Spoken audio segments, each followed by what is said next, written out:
This is TWiT. I am talking to Maria Naggaga. She is a program manager at Microsoft. And we talked about what she did, and now I want to talk a little bit about how you got there. I know you're Ugandan, but you grew up all over the place. Tell us a little bit about that. Yeah, so I'm from Uganda, and I grew up in London and Geneva. And before I actually switched to tech, I was actually a history major. And I worked as I worked in the Red Cross, which was really interesting. And while I was there, I actually started teaching people how to use computers. And based on that, I made the decision to actually go back to school and get a CS degree, where I went to Dalhousie University in Nova Scotia, Canada. And I got a degree in computer science and biomedical engineering. So where were you teaching computers, and what aspect of computers were you teaching people? Oh, so I was actually teaching computers at the Refugee Law Project in Uganda. My sister was like, "You're not really doing anything. Come in and teach some people computers."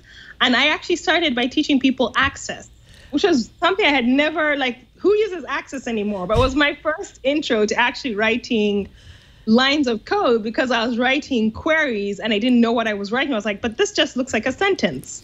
Right? And as a person who's dyslexic, I was like, this looks like a sentence that makes absolute sense to me. It was a brilliant, brilliant experience. And I just loved doing it so much. And my mom was like, well, you're not really doing anything with your current career. Would you consider going back to school? And I was like, I would. So I actually went back to school and did a computer science degree.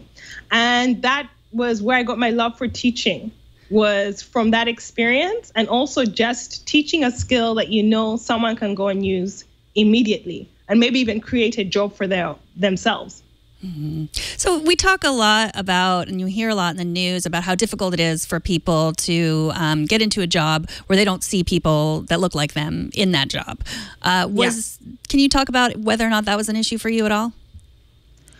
That was an issue for me, especially when I was in school. Like when I went to the university that I went to, I believe I was the first Black girl to actually graduate from computer science and engineering. And I was the only girl in my class, and I was the only person of color in the undergraduate department. And that was a huge thing for me, because, I come from Uganda, where, you have a lot of people who look like you, and then you go to another place where nobody looks like you.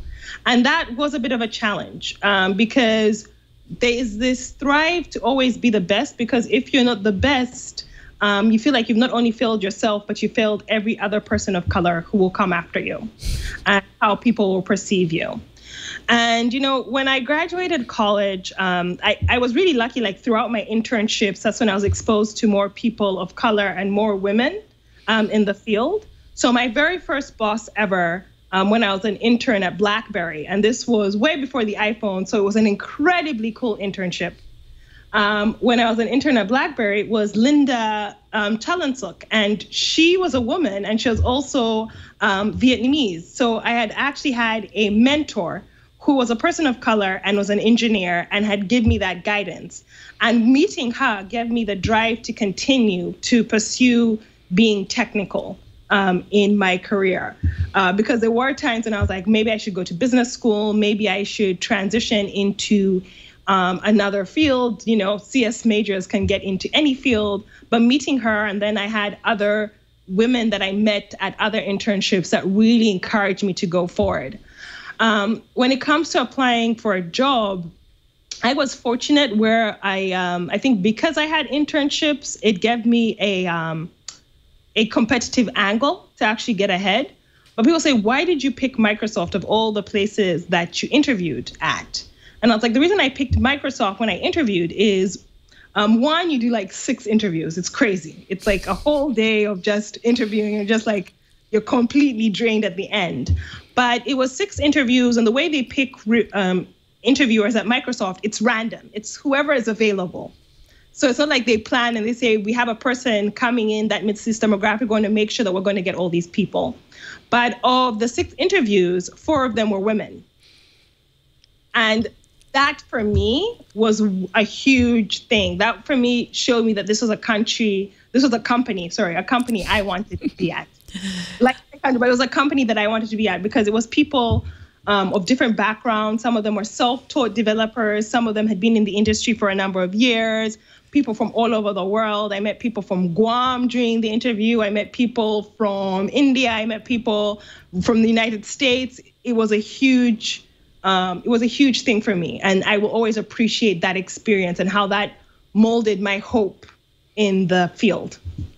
And does that feeling go away, or do you still feel the feeling you talked about a couple minutes ago about feeling the weight on your shoulders of just not representing you as a person, but all Black people by your work? The weight, like I do feel the weight, but I feel the weight less, if that makes sense. I feel the weight in a sense of I want to encourage more women and people of color to apply and not hesitate to apply to a company like Microsoft or any of the other big tech companies, because I think there is this fear of, oh, I won't get in because I'm watching these tech conferences or I'm watching TV and I don't see anyone like me. I think having more people on stage who are public facing, who are doing the work, not that you're just plucking anyone from anywhere and saying, we're going to take you on stage, just represent, but everyone who was on stage at Build actually is doing and building the products that they were on stage representing. So I feel the weight of like having to reach out to people more and making sure that they are aware of the opportunities. But within the company, I don't feel the weight of I'm carrying every single Black person who's at Microsoft. No. But within the community, I do feel that I need to be representative enough and public facing enough so that anyone will look at me and say, you know what? I want to apply to not only Microsoft, but any of the big ones because I can make it.